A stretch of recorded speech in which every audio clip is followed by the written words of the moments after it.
Black Sabbath é uma banda que todo mundo já ouviu falar. Eles ajudaram a mudar a história do rock com novos parâmetros e uma diferente visão artística. A população criou polêmicas e teorias da conspiração a respeito deles, que são conhecidas antes mesmo das pessoas conhecerem sua obra completa. A figura de Ozzy Osbourne é uma das mais icônicas da história da música e não é à toa. Muita coisa rolou desde 1968 até hoje e nesse vídeo eu vou te contar 10 curiosidades sobre os caras. Eu sou a Lei e você está no Minuto Indie de Inverno.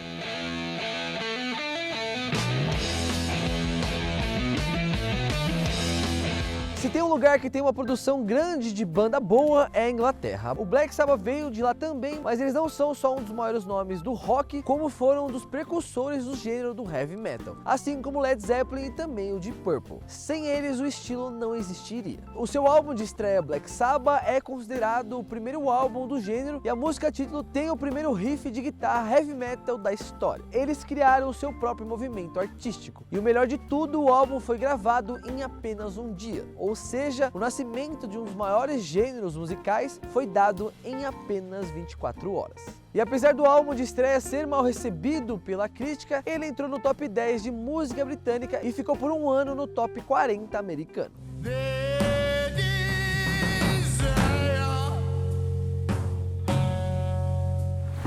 Eles têm essa fama de banda satânica por diversas razões, mas uma delas veio no início da carreira, além de lançarem seu álbum de estreia em uma sexta-feira 13. Seu segundo disco, Paranoid, lançado apenas 7 meses após o primeiro, trouxe uma questão pesada e alimentou as teorias da conspiração. Um inquérito policial averigou que no mesmo ano uma enfermeira americana cometeu suicídio após ouvir o LP da banda. Isso trouxe uma conversa grande sobre religião dos ingleses. Eles usaram isso a favor para a publicidade da banda, mas em 1986 o Ozzy, em uma entrevista, disse que era cristão e que ia até para aquelas escolas dominicais para as crianças. Na verdade, todo esse aspecto é para falar mais do lado obscuro das pessoas do que o religioso.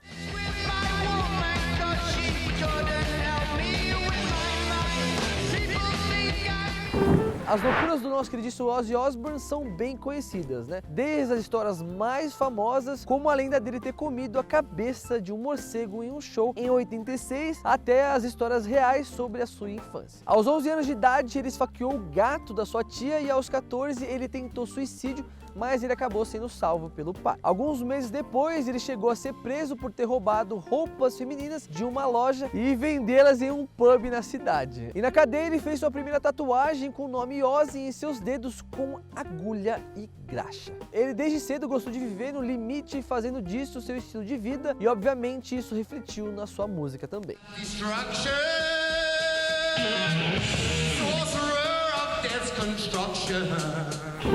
A banda originou-se com seu nome Polka Tulky Blues. Para quem não entende, polka é um gênero da música típica polonesa. Depois passou para o nome de Earth, até que eles foram tocar em um festival de jazz e perceberam que tinha uma outra banda com o mesmo nome. O engraçado é que aparentemente o organizador do festival contratou a banda errada. Depois disso, os caras concordaram que deveriam trocar o nome, até o Ozzy Osbourne e o Butler escreveram uma música inspirada em um filme de terror do Boris Karloff que tinha o nome de Black Sabbath.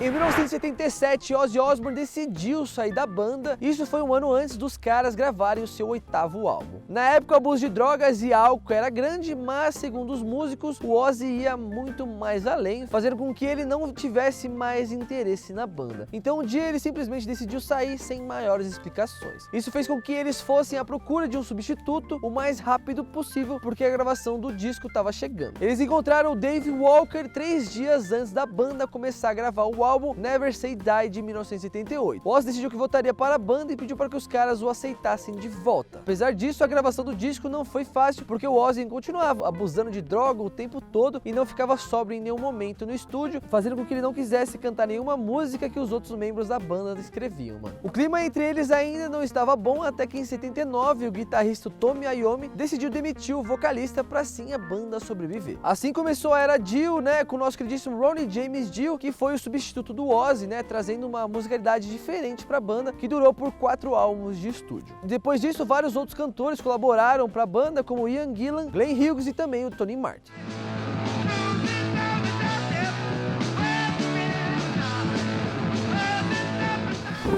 Uma história triste, mas de superação é a do guitarrista, o Tony Iommi. Ele trabalhava em uma fábrica e estava na sua última semana de trabalho quando colocaram em uma máquina que ele nunca manuseou. E aí, meu irmão, isso ocasionou um acidente industrial. As pontas de 2 dos seus dedos, foram cortadas e ele ficou um bom tempo em depressão, achando que ele nunca mais ia conseguir tocar guitarra. Isso só melhorou quando o dono da fábrica foi visitar ele e mostrou para ele um guitarrista chamado Django Reinhardt, que tocava apenas com 3 dedos. Então Tommy se inspirou e fez algumas adaptações.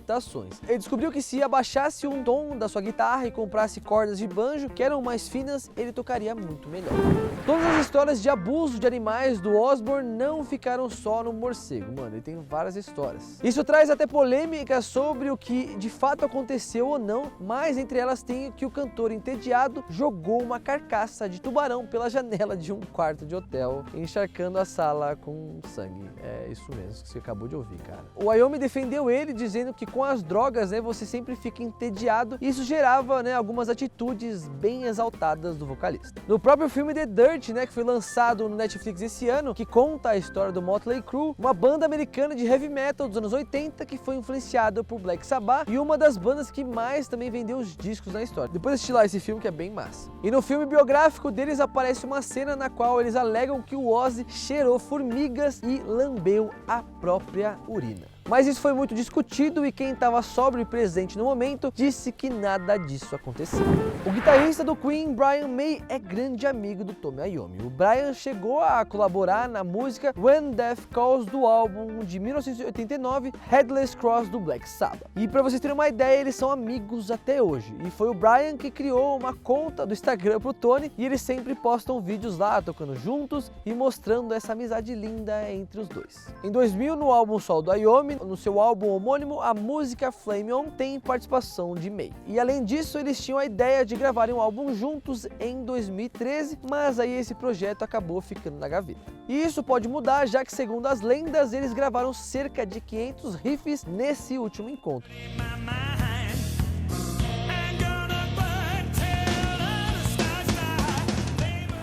Apesar de toda essa vibe satânica, coisas muito bonitas aconteceram envolvendo o Black Sabbath, ou pelo menos o Ozzy Osbourne. Certa vez, um menino autista de 8 anos chamado Joshua Robb, que amava o Black Sabbath, ele estava tentando fugir do pai, que era abusivo, e acabou se perdendo no deserto. Quando a polícia chegou, eles tiveram a ideia de colocar bem alto a música No More Tears, fazendo com que a criança andasse mais de 1,5 km em direção à floresta perto da sua casa, usando a música como guia e uma forma de acalmar o Joshua.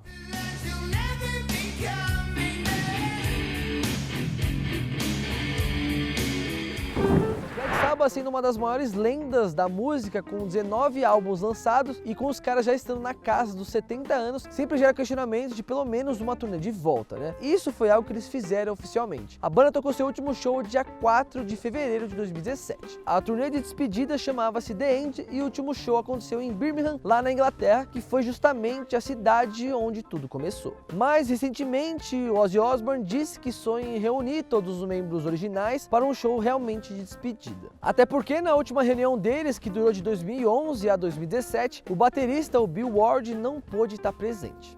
O Ozzy disse que ficou ressentido com isso e que os shows foram meio agridoce para ele porque não estavam todos lá.